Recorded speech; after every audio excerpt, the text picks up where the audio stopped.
जादुई पेड़ रो रहा था और उसके आंसुओं से पूरा राज्य तबाह हो रहा था।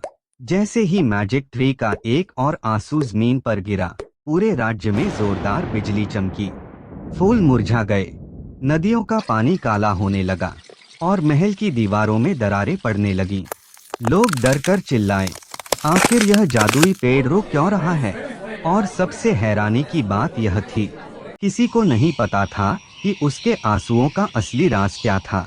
नूरवन राज्य, बहुत दूर बादलों और हरियाली से घिरे एक खूबसूरत राज्य का नाम था नूरवन। नूरवन अपने एक अनोखे जादुई पेड़ की वजह से मशहूर था। उस पेड़ को हार्ट ट्री कहा जाता था। उसके पत्ते सुनहरी रोशनी से चमकते थे और उसकी शाखाओं पर छोटे छोटे चमकते हुए फल उगते थे। राज्य के लोग मानते थे कि जब तक हार्ट ट्री खुश रहेगा, तब तक नूरवन में हमेशा खुशहाली बनी रहेगी। लेकिन एक सुबह राजकुमारी आयला महल की बालकनी में खड़ी थी। तभी उसने नीचे जमीन को गीला देखा। आयला ने हैरानी से कहा, यह पानी कहाँ से आ रहा है? वह तुरंत हार्ट ट्री के पास गई और जो उसने देखा उससे उसका दिल कांप उठा। हार्ट ट्री रो रहा था। उसकी आंखों जैसी दो चमकती दरारों से लगातार आंसू बह रहे थे। राजकुमारी आयला ने पेड़ के तने पर हाथ रखा और प्यार से पूछा, तुम रो क्यों रहे हो? अचानक पेड़ से एक धीमी और उदास आवाज आई, मुझे कोई याद नहीं करता। आयला हैरान रह गई।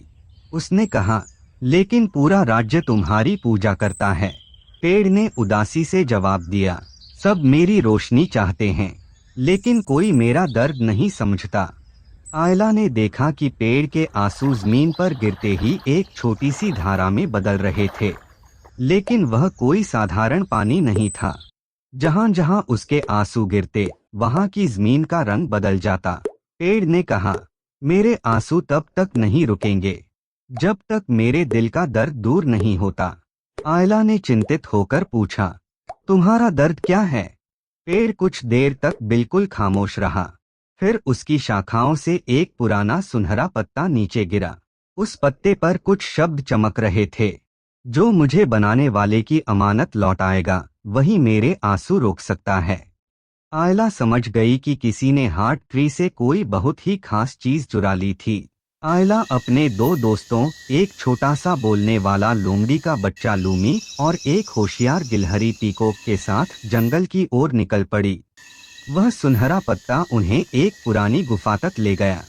गुफा के अंदर एक बहुत बड़ा पत्थर का दरवाजा था। उस पर लिखा था, सिर्फ वही दिल यहाँ से गुजर सकेगा जो अपने लिए नहीं, दूसरों के लिए धड़कता हो। आयला ने अपनी आंखें बंद की और कहा, मैं अपने राज्य को बचाने के लिए यहाँ आई हूँ। इतना कहते ही पत्थर का दरवाजा धीरे धीरे खुल गया। अंदर एक अंधेरी जगह में एक छोटा सा गोल्डन क्रिस्टल हार्ट रखा हुआ था, लेकिन उसके सामने एक बूढ़ा जादूगर बैठा था। उसका नाम था वारेक। आयला ने पूछा, तुमने हार्ट ट्री का क्रिस्टल क्यों चुराया? वारेक की आंखों में आंसू आ गए। उसने धीमी आवाज में कहा, क्योंकि जब मैं बहुत छोटा था, मैं इसी पेड़ के नीचे रहा करता था। यह मेरी माँ की तरह मेरी हिफाजत करता था। आयला ने पूछा, फिर क्या हुआ? वारेक ने उदास होकर कहा, लोगों ने मुझे यहाँ से भगा दिया। किसी ने मेरी परवाह नहीं की। मैंने सोचा, अगर मैं हार्ट ट्री का क्रिस्टल चुरा लूं, तो सबको पता चलेगा कि दर्द क्या होता है।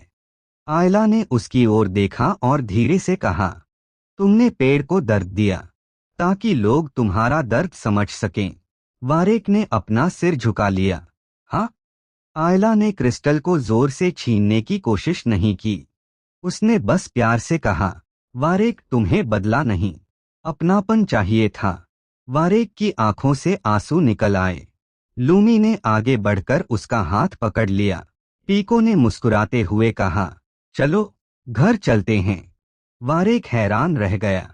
उसने पूछा, तुम मुझे माफ कर दोगी? आयला मुस्कुराई और बोली, गलती को माफ करना कमजोरी नहीं होती। किसी को दोबारा एक बेहतर इंसान बनने का मौका देना ही असली जादू है।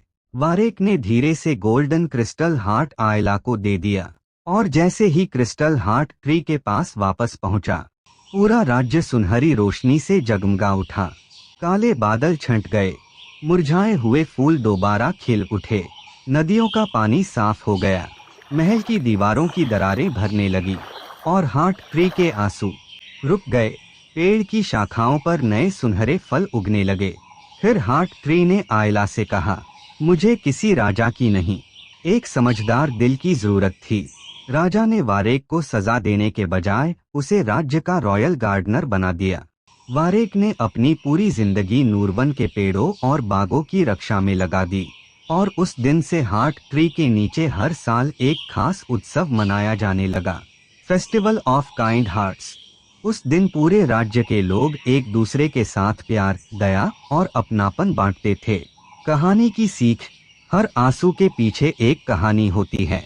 किसी को जज करने से पहले उसके दर्द को समझने की कोशिश करो, क्योंकि असली जादू ताकत में नहीं, बल्कि दया, माफी और मोहब्बत में होता है।